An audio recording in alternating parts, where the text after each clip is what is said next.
সাহাবী রাত্রিবেলায় পূর্ণিমা রাত্রে মরুভূমির মধ্যে গিয়ে ভালুর মধ্যে শুয়ে আসমানের দিকে অনেক সময় তাকিয়ে রইলেন। তাকিয়ে থাকার পর তিনি বলতেছেন, আইয়ুহাল কমার, হে চাঁদ, ইয়া আইয়ুহাল কাওয়াকিব, হে তারকারাজি, ইন্না লাকুম রাব্বান ওয়া ইন্না লি রাব্বান, তোমাদেরও একজন রব আছে, আমারও একজন রব আছে। রব্বি ওয়া রব্বুকুম ওয়াহিদ,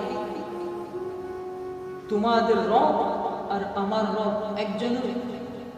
তারপর বলে সেই বান্দা, সেই সাহাবী, আল্লাহুম্মা গফিরলি, হে আল্লাহ আপনি আমাকে ক্ষমা করে দিন।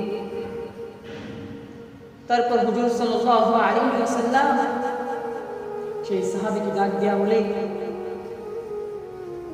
আল্লাহ পাক রব্বুল আলামিন তোমার সমস্ত গুনাহ খাতা মাফ করে দিয়েছেন। তুমি যেভাবে আল্লাহ পাক রব্বুল আলামিনকে বলেছো, তোমার বলার ভাব ভঙ্গি আলাদা। আল্লাহ পাক রব্বুল আলামিন তোমার এই ভাব ভঙ্গি খুব পছন্দ করেছেন। এজন্য আল্লাহ পাক রব্বুল আলামিন তোমার জীবনের গুনাহ মাফ করে দিয়েছেন।